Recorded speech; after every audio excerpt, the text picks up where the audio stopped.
Good morning, everyone. Hope you're doing well. Hope you had a good weekend. Today what we're going to do is continue talking about OChem. We're going through the families of organic chemistry. So organic chemistry is made up of lots and lots of smaller alkyl groups. And the alkyl groups are put together to make compounds. We talked about alkanes and cycloalkanes, stuff like that. We did a pretty extensive things with alcohols. This was an example of some triols. So tri is the Roman numeral for 3.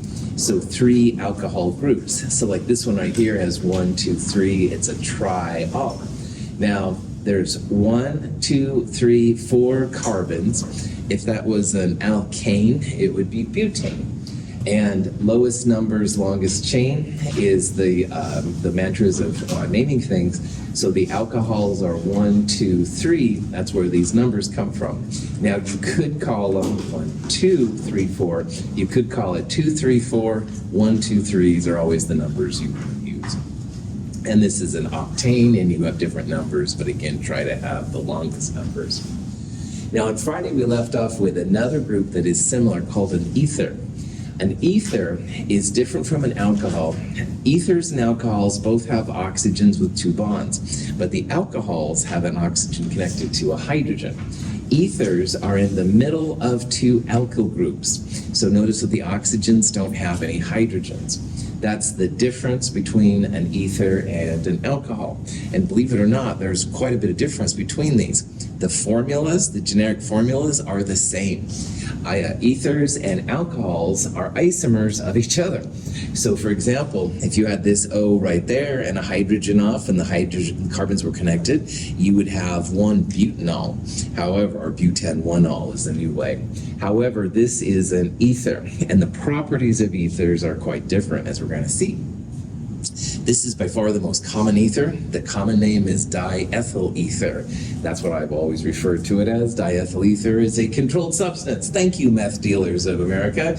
But anyway, diethyl ether is actually pretty helpful for chemists, and if you have a permit, you can still get it, et cetera, et cetera. Dimethyl would have 2 methyl groups. You don't have to have the same group on both sides. This is a group that has a methyl and an ethyl. Alphabetize if in doubt. So ethyl comes before methyl, ethyl, methyl, ether. But there's a newer way of talking about ethers that's used a lot, and that's what I wanted to bring up here. The newer way, you look at the alkyl groups, and the shorter alkyl group gets a special name. So in this example, there's an ethyl and a propyl group, all right? And ethyl has 1 less carbon than propyl, so that's smaller. The smaller group gets an oxy name. So this whole thing right here, an ethyl group with an oxygen, is called an ethoxy group. And you connect the ethoxy group to somewhere on the alkane. So in this case, this would be propane if it was by itself, but there's an ethoxy group off the first carbon, 1 ethoxy propane. The number is important because the ethoxy group could be off a middle carbon. Then it would become 2 ethoxy propane. Now in the old days, we would call it ethyl 1-propyl ether, and we thought we were cool, but things keep changing. And this was one thing I had feedback from students and stuff that they said, oh, Russell, you got to talk about ethers a little bit more. Okay, cool, that sounds awesome. So, voila. There's reasons for it. It makes it a lot easier, okay? This compound right here, there's a methyl group connected to the oxygen, and when something's in parentheses, a lot of times it means it's connected to the carbon. So if you look at this structure and you get used to it, this is a 1, 2, 3 carbon system, a propane, and the methoxy group is off the second carbon. So this compound would be called 2-methoxypropane. Now in the old days, we would call this methyl 2-propyl ether because the 2-propyl was where the oxygen was connected. But honestly, the 2-methoxypropane is pretty cool. Anyway, this is just a silly mug I have in my office, believe it or not. You ether, get organic chemistry, or you don't. All right, so you eat it. All right. Any questions on? Sweet. This compound, which we saw earlier, ethyl methyl ether, would be referred to as methoxy, because that's the smaller number of carbons, methoxyethane. So once you get used to it, it's not bad, but it just shows how this stuff is dynamic. It's constantly changing, blah, blah, blah. You can use either version with me, and I'm totally happy with it. Of course, when you get to an actual organic chemistry class, maybe the instructor would have a preference. All right. Alcohols and ethers have an oxygen with 2 single bonds, all right?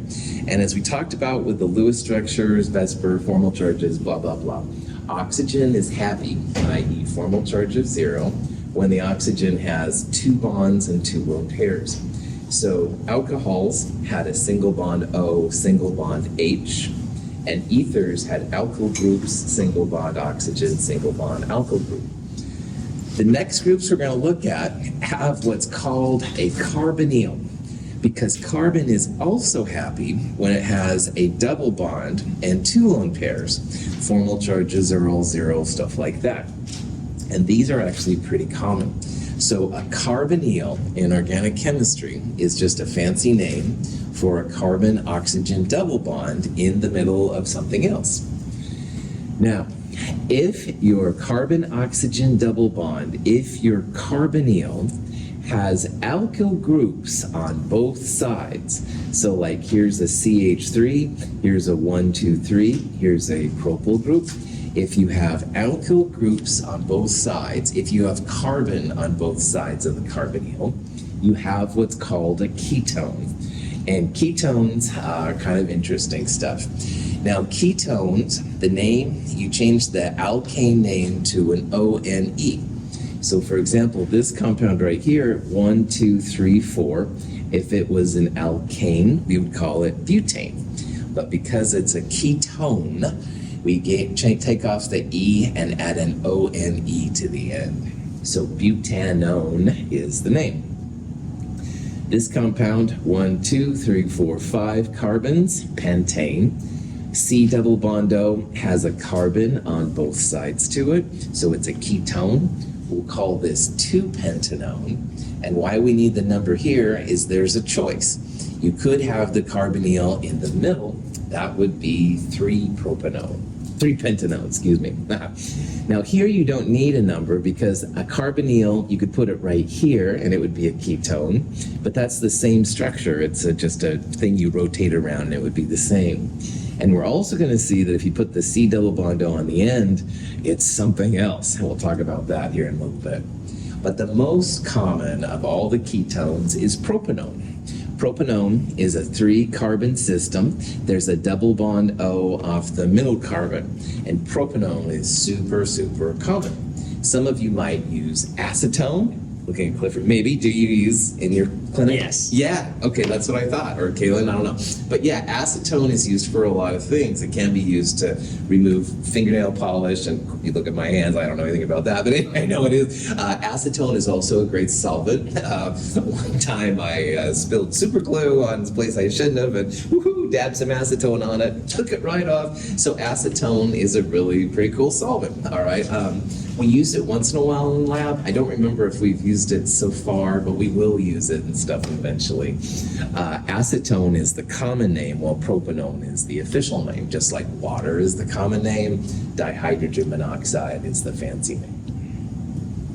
Any questions on that? Okay, what is important is that in ketones, the carbonyl, the C double bond O, that carbon has carbons on both sides of it. All right, that's the important part that makes a ketone, because not all carbonyl compounds will have carbons on both sides. Speaking of which, aldehydes are carbonyls, C double bond O, with one hydrogen, at least one hydrogen off that carbon. Now the ketones we saw, the carbonyl had a carbon right there, a CH3, maybe an ethyl group, whatever, all right? But an aldehyde has a hydrogen. Now, in chemistry, if you have a hydrogen next to a carbonyl, there's some chemical reactivity magic you could do. And it's more than we need to get into in this class, but that's why there's a distinction between aldehydes and ketones. Having a hydrogen right there makes it a little bit more susceptible to types of reactions. To name them, it's just like ketones, except the endings get AL. So earlier we saw when a ketone with 1, 2, 3, 4, and we called it butanone. Well, this is a 4-carbon system like butane, but you take the E off and you add an AL. So butanal, all right, is a common aldehyde. This compound is used a lot in organic chemistry, but we don't use it so much in the 200 level here. This is a 2-carbon system. The carbonyl has a hydrogen, so it's an aldehyde. So it would be ethane if it was a ketone, or thanks for playing. It would be ethane if it was an alkane, excuse me. But because it's an aldehyde, it's the formal name is ethanol. Often, though, this is referred to as acetaldehyde. That's the common name of this. And in organic chemistry, you're inevitably going to hear about acetaldehyde. But just like water is common, dihydrogen monoxide is formal, ethanol is the formal name, and this acetaldehyde is kind of like a common name. The most famous aldehyde of all has an official name of methanol. Methane would be a 1-carbon system, but this has a carbonyl, so it's either an aldehyde or a ketone. This is an aldehyde because there's at least 1 hydrogen on the C double bond O. And this one even has a second hydrogen, so methane becomes methanol. But nobody calls methanol methanol, everybody calls it formaldehyde. And in the funeral services area here at Mount Hood, where they do dead body work. Anyway, sorry, I watch too much horror movies. Anyway, formaldehyde is the common name. It's used as a preservative. They pump it in your dead body. I don't know. Everything I dealt with was dead already, so I didn't have to worry about it. But anyway, it is used a lot. Formalin is a water-based version of formaldehyde. Just what you needed to know. Questions? So, to sum up these last 2 groups, the carbonyl is a C double bond O. If the carbonyl has at least 1 hydrogen, or even 2, then it's an aldehyde, all right? On the other hand, if your carbonyl has carbon on both sides of it, and remember carbon can only handle 4 bonds, 2 of them to oxygen, so there's 2 more left. So if that carbonyl has carbon on both sides of it, it's a ketone. So here's an example of a question you might see, all right? We have a C double bond O. So the C double bond O means it's either going to be an aldehyde with hydrogen, or it's going to be a ketone where there is no hydrogen. So if you look at this structure, does the carbonyl have hydrogen next to it? No? Good. So it's not an aldehyde, all right? So we'll look at the name of what this would be if it was a alkane. 1, 2, 3, 4. What would be the name of this compound if it was an alkane with 4 carbons? Oh, butane. Butane, thank you. Yeah, butane. 4 carbon systems are butane. 1 is methane, 2 is ethane, 3 is propane, 4 is butane. But because it's a ketone, we'll take the E off the butane, put an O-N-E on the end of it. Butanone would be the name of this compound. Okay. So hopefully you can see then, look for the carbonyl, all right? If the carbonyl has a hydrogen, it's an aldehyde. So if there was a carbon right here and this was hydrogen, it would be butanal, Al. On the other hand, this is a ketone, carbons on both sides of the carbonyl, so we'll give it an O-M-E. And finally, aldehydes and alcohols initially sound very similar to each other. So I said earlier butanal, and we talked about butanone and butanol, all right? They're all different, all right? So be on the lookout orally for these differences. Butanol has an OH, an alcohol.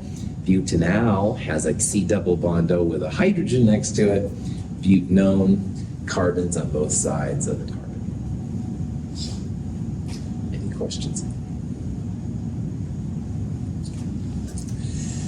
Now, we haven't played with carbon in all of its perturbations yet.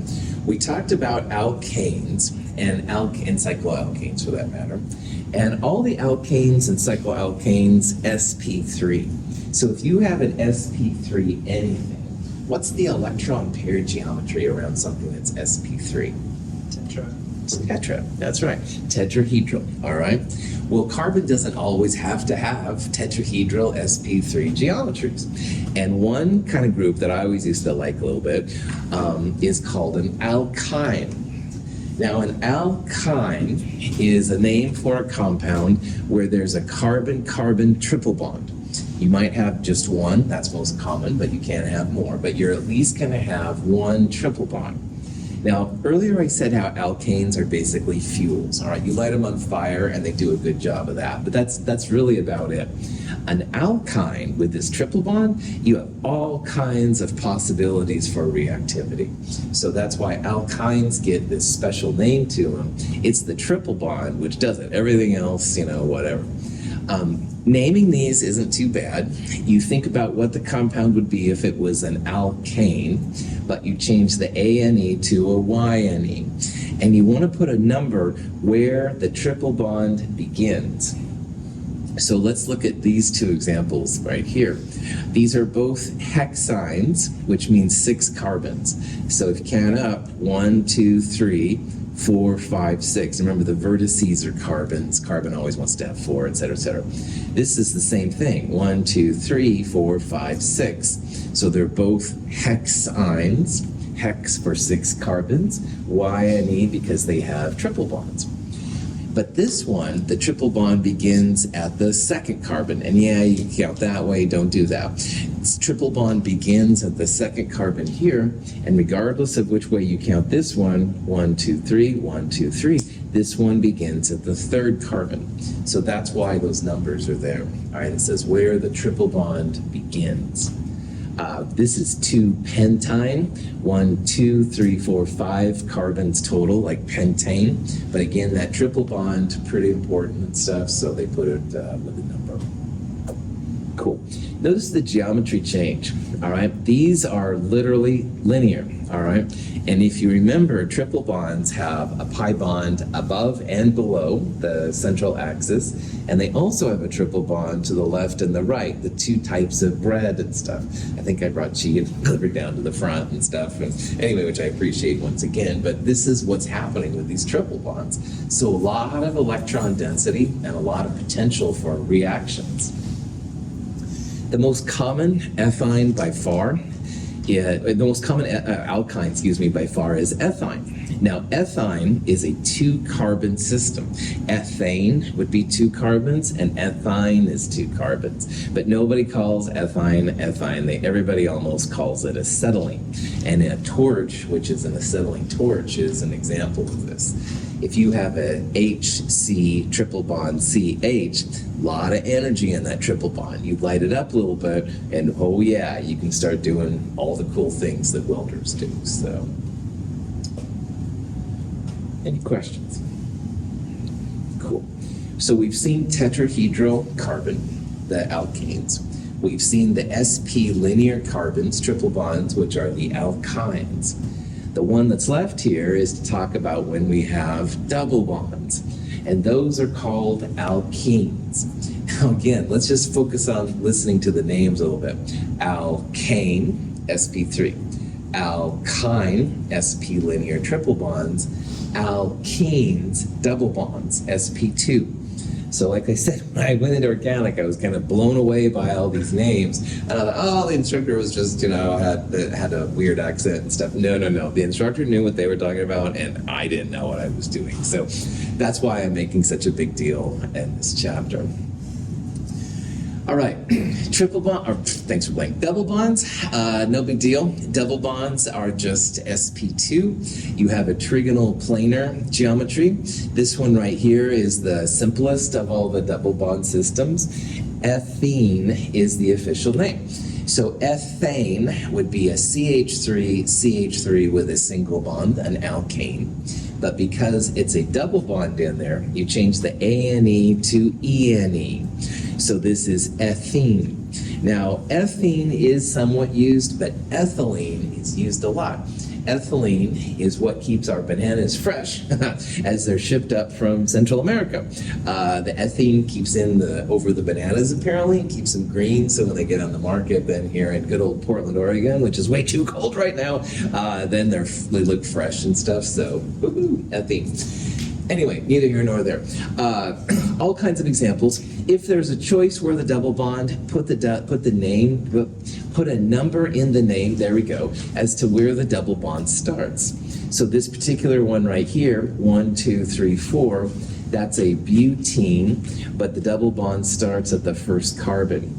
Now in the old days, I would have put the 1 on the outside and called it 1-butene. And if you want to do that with me, that's fine. But the newer way is to put the number next to the ENE. So but1ene is the fancy name for it. Either way is totally fine. This one right here, 1, 2, 3, 4, 5 carbons, all right? This 5-carbon system has a double bond off the second carbon. And remember, you count right to left, it would look like 1, 2, 3, 1, 2, smaller number. That's the big thing in chemistry. So it's a pentene, a 2-pentene. We'll talk about cis and trans here in just a little bit. The important thing here is that, boy, that double bond makes it a whole different geometry. All right, these other carbons running around are all tetrahedral sp3, but not the double bonds. Double bonds make it trigonal planar, which is also kind of a two-dimensional structure. Now, an interesting thing I want to point out here is that there's a generic alkene formula of CnH2n, okay? And CnH2n is one way to figure out if you have a molecule which could be an alkene. So we talked about earlier how this one with N equal 14, 14 times 2 plus 2, this is the formula for an alkane. So this would not be an alkene. If it's an alkene, for every N carbons, you have twice that many hydrogens. So if you look through this list, doesn't have 2 N hydrogens. This has oxygen, so that's not an alkene. It could be a alcohol or something like that. If you look at these, both 1 and 2 could be an alkene. But why do I keep saying could be an alkene? Does anybody remember? There's something else with the same generic formula we looked at.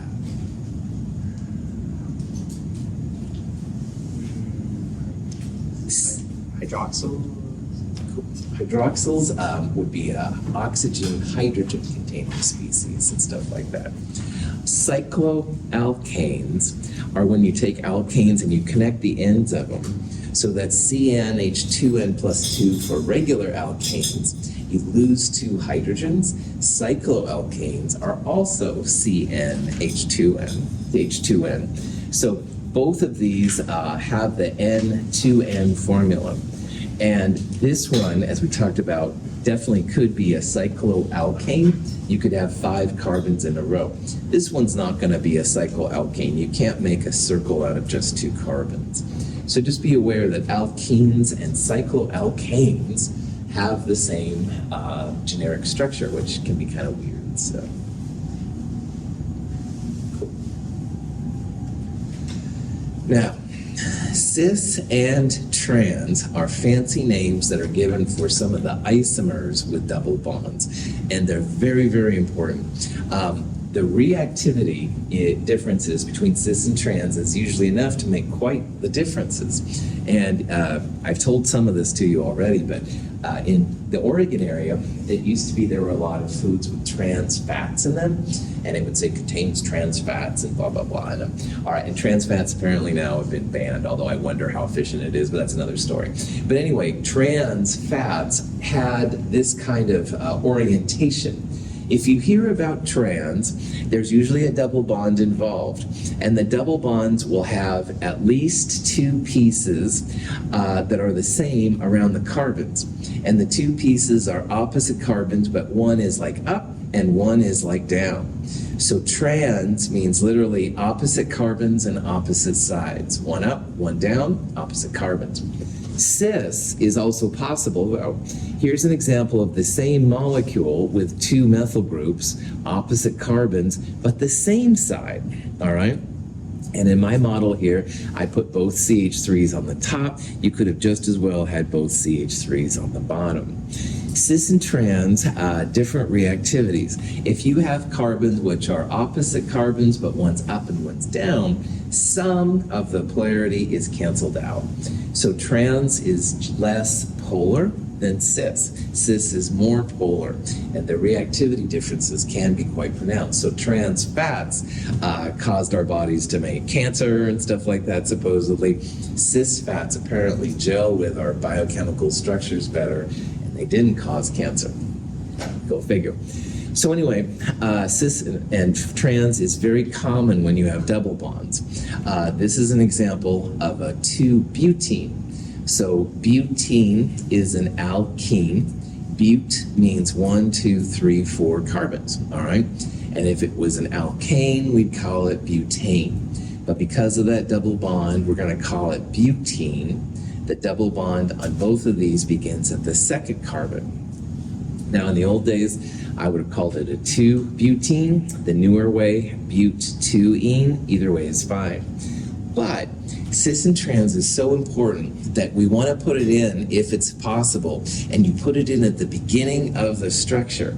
So notice that any way you use it, cis and trans comes first. It's really important to chemists. So you can recognize cis and trans by having two things that are the same on opposite carbons. They can't be on the same carbon, but if they're the same and on opposite carbons, then you have the choice of cis versus trans, like right here. We'll talk about this more in the problem set on Friday, but just start being on the lookout for cis and trans. It can make a big difference in the reactivity. Yeah. So you talked at one point about the sides rotating and how if they rotate and look the same, does this not rotate because of the double bond? Cool. Yeah, exactly. You just nailed it. A single bond rotates like crazy. All right, and that's why, that'll be part of problem set 3 That's too. why this is important, is because like it looks like it's rotated, but Yeah. it can't rotate because of the double bond. Exactly. That's right. So, that was a really good point. Double bonds don't rotate. It takes like 200 kilojoules per mole or more to make a double bond rotate to the other side. You literally break the pi bond and it would reform on the other side. So that's why these don't usually shift from one to the other. Absolutely. We haven't dealt with cis and trans on alkanes or alkynes because those single bonds in alkanes rotate like crazy. So even though you could draw like a methyl group up or down, it'll quickly rotate into the opposite. Triple bonds are even harder to break than single bonds or double bonds, so they don't shift at all, and they only have one piece off each carbon, so you don't have the choice of like ups and downs and stuff. So alkenes are a very specific phenomenon. They're only for double bonds, and they're only for double bonds where the same groups are on opposite sides, all right? Both up but opposite, up and down on opposite. If you had another methyl group right there, we're gonna see that it wouldn't work either. It's very, very specific. But again, cis and trans, really important when it comes to reactivity, and that's why the chemists make a big deal. Cool. Other questions? All right. Speaking of what we just talked about with G, yeah, that's okay. I love it.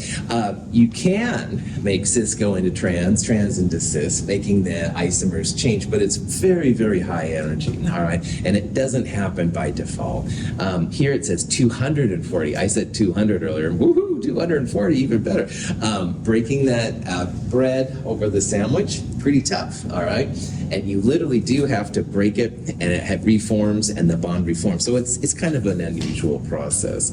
So generally speaking, double bonds don't rotate one into the other. They don't go cis to trans. That double bond is pretty high energy and stuff. So cool. lots and lots and lots of examples of double bonds around it. Lemons and oranges smell kind of similar to each other, but they actually have different structures. There's this cis and trans, and limonene is the name of the compound that supposedly makes these things smell. And it's very subtle. It's not this double bond, but it's actually this one right here, where you can actually have weird things happen. This is a double bond in a cyclic structure. So we saw how cyclic structures with all sp3 tetrahedrals were cycloalkanes. This would be a cycloalkene. But same idea, just keep the party going. Limonene is one. So if that's why they kind of smell the same and they kind of don't. Kind of crazy. If the double bonds are alternating in a 6-membered ring,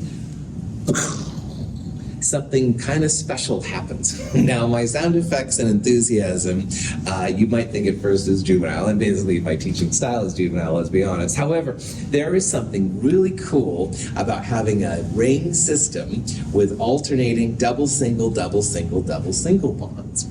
Now, we talked a lot earlier about resonance, and resonance is where you have a choice where the double bond goes. Now, in the molecule that's showing here in a second, double, single, but there was really no reason why it had to be. You could put double, single. And when you have a ring system, those double bonds keep moving around, and it creates literally a ring current, both above and below the 6-membered ring. This compound is C6H6, and it's called benzene. And benzene is the easiest example and most common example of a behavior called aromaticity.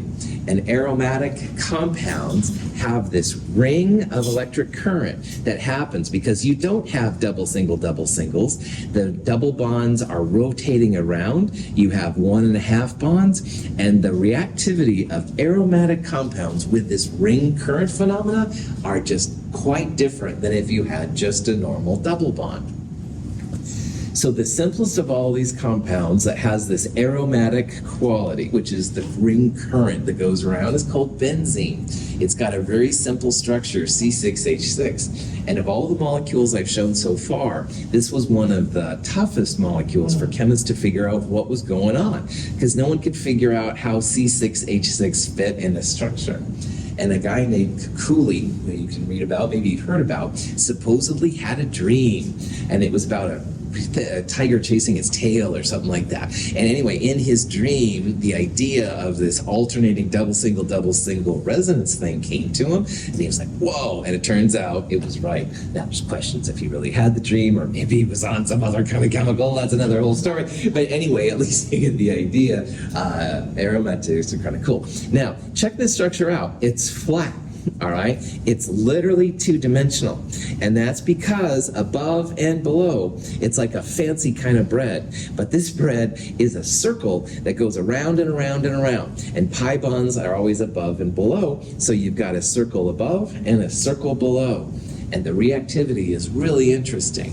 That circle protects benzene in some ways from what normally would happen to double bonds, but it also allows some very interesting reactions. Now, you can tell I'm pretty passionate about benzene. It's an amazing molecule. There's a lot more to it in organic chemistry. There's lots of other kinds of aromatic compounds, but we're going to focus here in Chem 222 mostly just on benzene. So just realize there's more to it than this, and it's really, really cool. But benzene is a good example of where it goes. Now, here are examples of this, different electronic networks within benzene. Now, this is just the single bonds, the sigma bonds that happen. And you can see that every carbon trigonal planar, so they're all flat, 120 degrees. We've got the sp2 carbons connecting to the 1H carbons on the outside, the sigma bonds. Okay, but this is the part that makes benzene and aromatic compounds really special, is that you don't have individual double bonds. The resonance of the double bonds, literally makes a ring around it. And you can measure this ring current. You can measure how fast it goes around the thing. There's lots of cool things you can do. But when I talk about the bread over the sandwich, hopefully you can see this is fancy bread. Woohoo! It's got this ring, kind of like a donut bagel. I don't know. Should have had breakfast this morning. Anyway, this is the complete molecule then you can see, and this donut bagel special whatever kind of protects the molecule, and it allows it to do some reactivity things that wouldn't happen with normal compounds. So this ring structure is pretty cool. What the? Bear with me. No. Oh, you fascist. Oh, there it starts to go. Okay. Let's see if it goes down. Yes, okay. I'm probably dating myself once again. Has anybody seen the Ring movie and stuff? Felt this? Yeah, okay, good. Gee, thank you for not letting me feel totally out and stuff like that. In the Ring movie, there was a ring. It was like a big well and stuff like that. All right, totally corny. It gets really creepy. I edited it already out a little bit. Welcome to movies. May I take your order? Yeah, see, give me one utterly delicious milkshake, skinny calf, and order of onion rings. Thanks. One ring to rule them all. One ring to find them. Good. Oh, Jesus. One ring to bring them all. And in the darkness bind them. Yes, Sid! How many times? Well, 3 for fellowship, 2 for towers, 4 for return. 5 for return. All right, look. There's only one return, okay? And it ain't of the king, it's of the Jedi. Well, Star Wars geek. Star Wars geek, I confess. So, anyway, that's from Clerks 2. That was about the only part of that I can show in my G-rated class. But anyway, more examples of the ring outside of Benzene. I'm not recommending you watch either one of the Clerks. It's really funny. Anyway, okay, so let's go back to good old Benzene and its ring. So now here's what's wild about Benzene, going away from Clerks and ring. Carbon-carbon single bonds, 154 picometers. Pico is a metric prefix. These are really small distances. A double bond will be shorter. Bond order goes up, bond length goes down, so double bonds 134. Benzene is 139. So you can see it's in between doubles and singles, which is what you'd expect. So if you have a double and a single bond, resonance is happening. So you'd have 3 bonds and 2 places they could go. We would think the bond order would be about 1.5. But 1.5 would be like halfway between these, and this is definitely closer to the double bond. So that shows chemists that benzene is a little extra stable. Resonance is really kicking in, if you will, when it comes to benzene. So kind of cool. If you put a group on benzene, it's totally possible. There's a lot to it, but we'll not talk about that right now. So benzene has 6 hydrogens around it.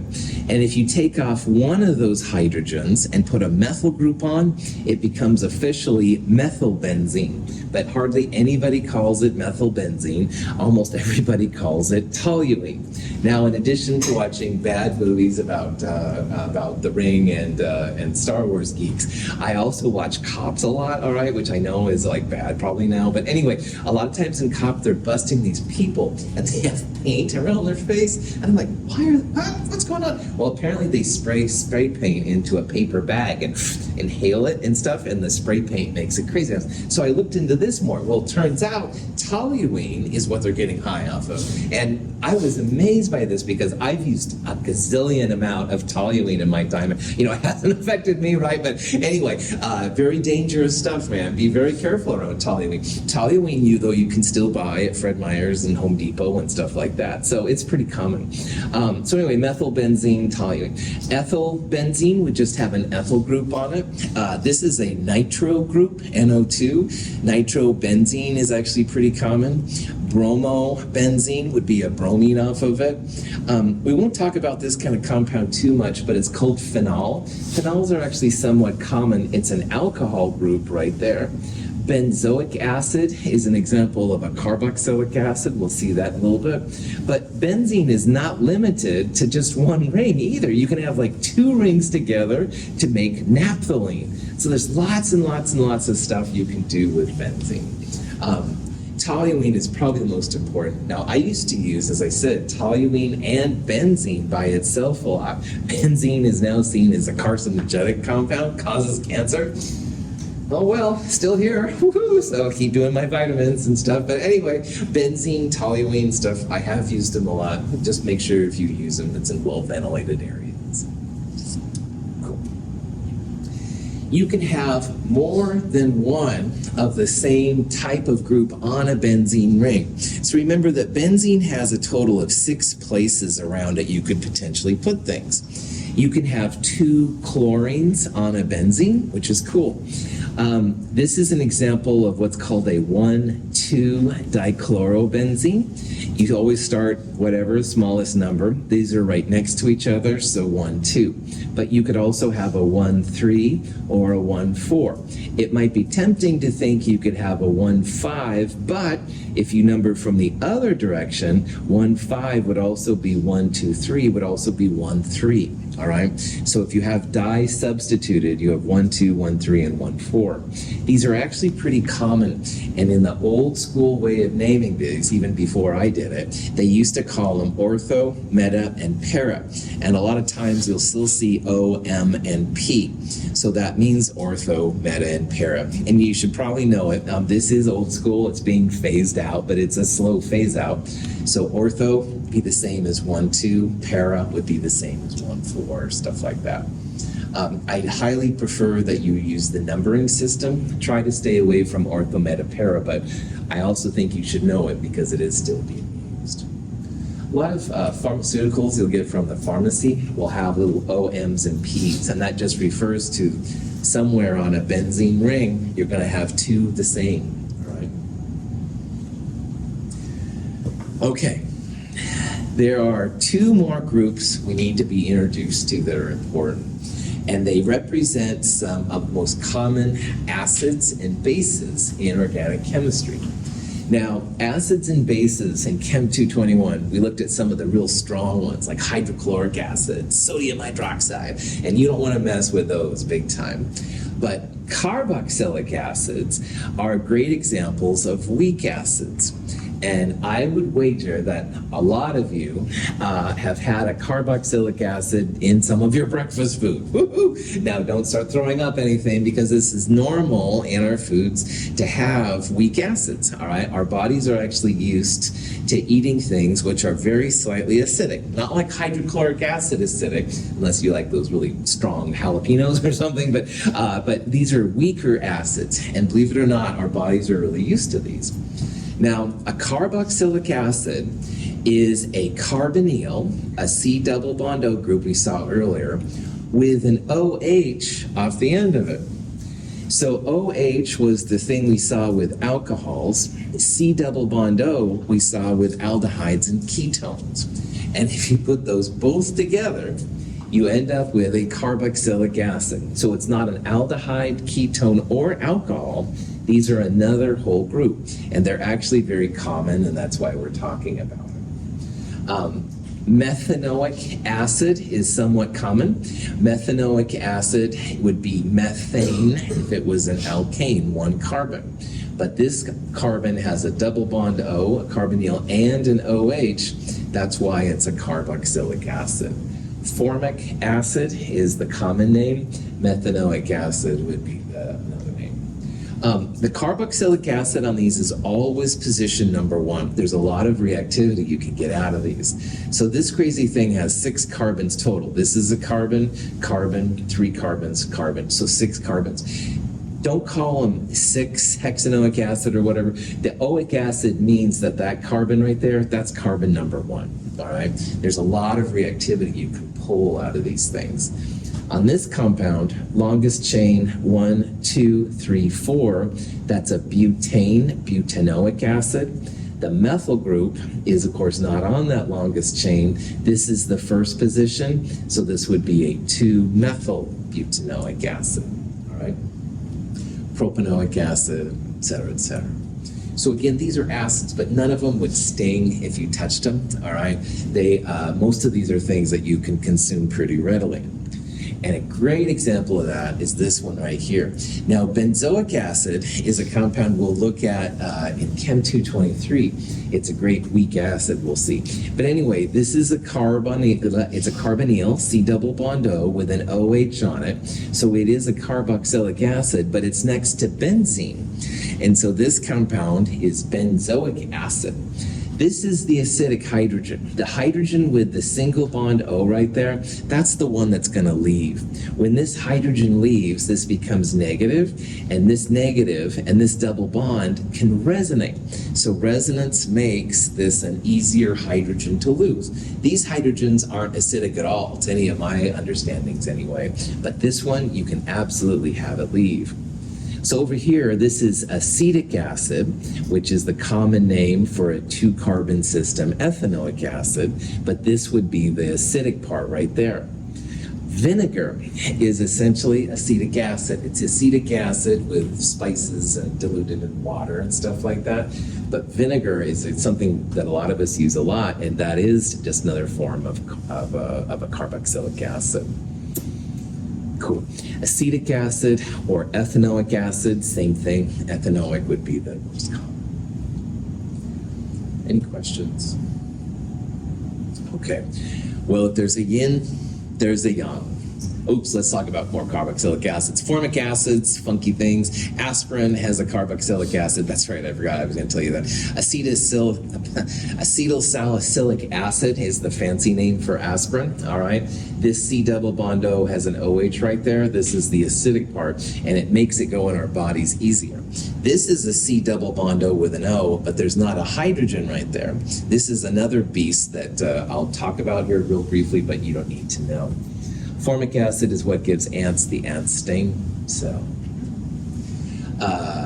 okay, so here's an example. So totally forgot about this, my apologies. It says, what's the name of this molecule? Well, C double bond O OH, it's a carboxylic acid. So what we need to do now is figure out how many carbons are in the carboxylic acid. This is always number one, not really important here, but anyway, 1, 2, 3, 4, 5. Pentane would be the name of the alkane, but it's a carboxylic acid, so let's call it pentanoic acid. OL endings are alcohols, ONE endings are ketones, AL endings are aldehydes. And a butanoic acid would have one less carbon. It would like stop right there. Okay. This is the yang to the yin thing I was babbling about earlier. Weak bases and weak acids provide a lot of energy in chemistry. And the most common weak base by far is called an amine. And amines are our first nitrogen-containing compounds. Now, nitrogen, when it has a formal charge of 0, i.e. is happy, the nitrogen has a lone pair and 3 things sticking off of it, all right? So this formula up here shows you can have up to 3 alkyl groups. If you had 2 alkyl groups, X would be 2, 3 minus 2, 1, you'd have 1 hydrogen. On the other hand, if you had only 1 alkyl group, X was 1, 3 minus 1, 2, you'd have 2 hydrogens. All right, you're always going to have 3 pieces around it. This one right here is called ethylamine. It's an ethyl group off the NH2 group right there, and it's pretty basic. Amines are great household cleaners. We don't eat or drink anything basic usually, so this wouldn't be something and stuff that you would consume. On the other hand, there's a lot of uses for it, which is really cool. Now, this nitrogen right here shows 2 hydrogens. You could put a second ethyl group, like off that hydrogen, and you'd have diethylamine. And you could put even a third ethyl group off that carbon, or that hydrogen right there, and you'd have triethylamine. So amines have multiple, or can have multiple alkyl groups around them. Just depends what you're dealing with. So this compound right here, what's the name of the CH3 group as an alkyl group? Yep. Methyl, yeah. Confidence is something I'm trying to build in this whole section, by the way. Methyl, absolutely. 2 methyls, dimethyl. dimethylamine would be the name. Okay. Here's methylamine, dimethylamine, trimethylamine, all nitrogen-containing compounds, so they're all amines. 1, 2, 3, methylamine, dimethylamine, trimethylamine. This is the most basic you'll see in OChem, but that's more fun than you need for this class right now. All right, this is probably a good place to stop. Any questions? All right, we'll do more of this on Wednesday. Have a wonderful day.